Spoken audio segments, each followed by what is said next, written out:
Hai, hordoftoota furtuutu kan jirtu nagaa keessanii nagaa gootii galata waaqayyo akkamii laayikii sheerii sabskraayibii godhaa fi tuubbiin nama gaariidha. Seenaa baay'ees immoo irraa barachuu dandeessu jedheen abdii qaba. Kanaafuu mucaa kana jajjabeessaan jira karaa masaa kootti. Seenaa har'a kan hin qabadhee dhufe seenaa mataa koo na mudate jechaadha. Kanaafuu seenaan kun yaw jaalala Facebook irratti kan hundaa'edha. Yaw jaalala Facebook kan namoonni baay'ee anuu nan jaaladha jedhee guyyaa tokko yaadee sin beekusi keessa kusee jiru waa'een jaalala Facebook kun jechaan an akka namaatti jaalala kan hin beeku qaamaan argitee hubattee maalummaa isaa baasaa galasaa inni akkasuma jechaan soba natti fakkaata yeroo baay'ee waan ta'eef jaalala Facebook kun ani takka nan jaaladha jedhee yaadeen beekusi karoora koosmiti bakka alaamaan koo hojjedhee of jijjiiruudhaa fi biyya ormaa kan hin dhufe malee Facebook kan jalajjanii jaalachuu fi garuu dogoggorri ni jira ifama dogoggorri ni jira kas guyyaa tokko kan jecha bakka gaarii irra deematu jecha jirtu kan namni si dogoggorsu jira waan ta'eef kanaaf aneesini wanni ta'u wanna mudate sinis akka mudanne obboloota koo shamarranii biyya namaa biyya ormaa keessa jirtaniif dhaamsa sinii dhaamu barbaada akka hammata biyyaatti wanti na mudate namoota baay'ee jinjanaa jira garuu jinjanaa keessa yaa jira kan utuu faanaa sooftanii yaada wal jijjiirtanii bakka jira miti guyyaa tokko bakka akkuma yaanni anis jaalala keessa galee yaa anatoon ta'e yaa ilaalcha mucaa sanaas waan keessa dabarse mulu waan naa ibseef bakka nama gaariidha nama waan baay'ee keessa dabarsidha jedheen anuttis bakka wanni ta'e duras waan gaaffii naaf dhiyeesseef bakka jira miti ammachiin waa'ee jaalala naa dhiyeessee anis asifachi jechuun jammare qaba jechuun jammare mucaan qaba jechuun jammare sirii keessa darbaa isaan jechaadha yaa al tokko dhiirotas joorsuun gaariidha waan ta'eef dhiifama taanoo sana na qabe kanaafuu yaa ani baay'ee joorseera akka muuxiqqaatti ji'a lama manaamini jechaan isa duras wal barreerra garuu wal asoosisna nagaa waaqayyoon kana fe'u omtuun garuu seenaa isaa mana fageessee keessa gadi bu'ee wanta natti min jiruunni achine jaalala keessa shin jedhee boodarra akkuma nama kaanii jechaan nan jaaladha jedhee guyyaa tokko yaadeen beeku namni na beeku na beeka ani maal akkan ta'e anis immoo ofii fi waaqayyo na beeka keessa koo waan ta'eef jechaan karoora koo ani beeku garuu maal jedhee sinitti kanaafuu yaa namoonni baay'ee irraa baratu jedheen abdii qaba maaliif kana narra qaqqabe namarra akka qaqqabuun barbaadu kanaaf ani asirratti yuutuubii furtuu irratti yaada koo si ibsuudhaaf kanaafuu wanni ta'e kanaafuu amma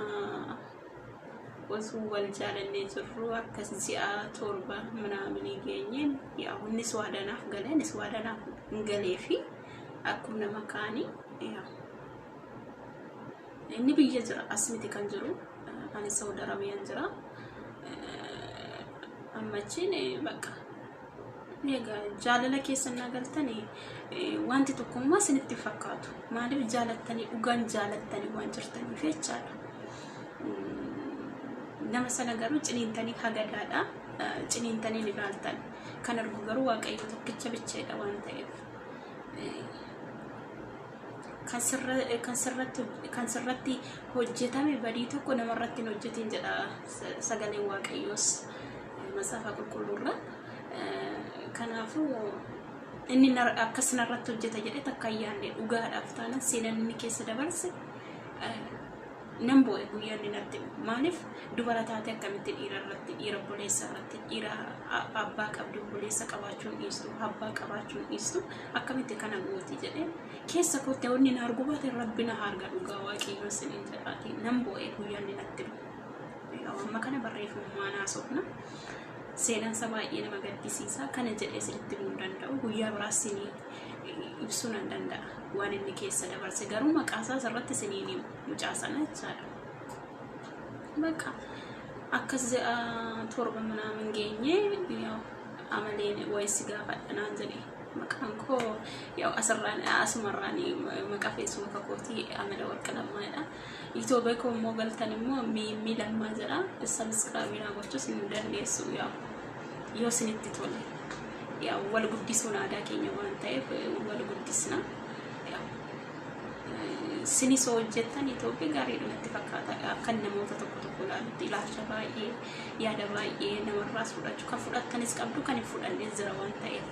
kanaafuu gara koottaa deebinuuti achiin silkiin kun maa baddeen jedheen yaa waan shakkiin qabu dhugaan ni jaaladhe waan ta'eef isa nama shakkanii jaalatanii eessa baatee eessa galtee maaf baddee minaamini keessa kun jiru jechaan na dubbisee dhufee maa baddee jennaan akka silkiin kun na jalaa cabee ni hojjetu naan jedhe achiin ishi jedheen dhiiseen dubbanne akkasumatti waan biratti jijjiiree bira daabbennaa isaa achiin ammas bubbulee akkas torban tokko ga'ee silkiin bitadha jedheen minaaman naan jedhe ani garuu gowwoomu dhiirota garuu guyyaa tokko jira miti utuma cimaa fakkeessitanii guyyaan jira guyyaa utum cimaadha ani hin shawwadamuutum jettanii kan shawwadamtanii of argitanii jira kanaaf ani bakka jira miti kuma kana jedhee isinitti himuun dhugaa waaqayyootiif ergee fi gatii sirkii sanarra dabarseen kuma lama manaamanii kan ta'u irra dabarsee ergeef biricha jechaadha bitatee bitannee rabbi bicheetu beeka ani wanta hin beeku dhugaa waaqayyootiin hin beeku bitadhee galatoominaan jedhee wanni ta'e achiin ishin jedheeni homaa mitiin jedheeni bakka innis dhiironni baay'ee maal jedhu isinitti fakkaate dhumarrattan waan kana wanni ta'e sumarraas namoota baay'eerraas koo taateef si gaafadhe malee jedhu qarsheenaa si gaafatan burus kan kootiyati burus walumaan jiraalla jedheeni kan koo gaataateef si gaafadhe isiniin jedhu hin shawwadamina nama akkas isiniin jedhu keewoo ta'uu beekte buruessa dhaqa inni ishiin hojjettu sun eessa dhaqa eessa yuun dhukumiti kan keeti waan ta'eef nama biraarraa liqeeffatte bitatte asirratti hin shawwadamne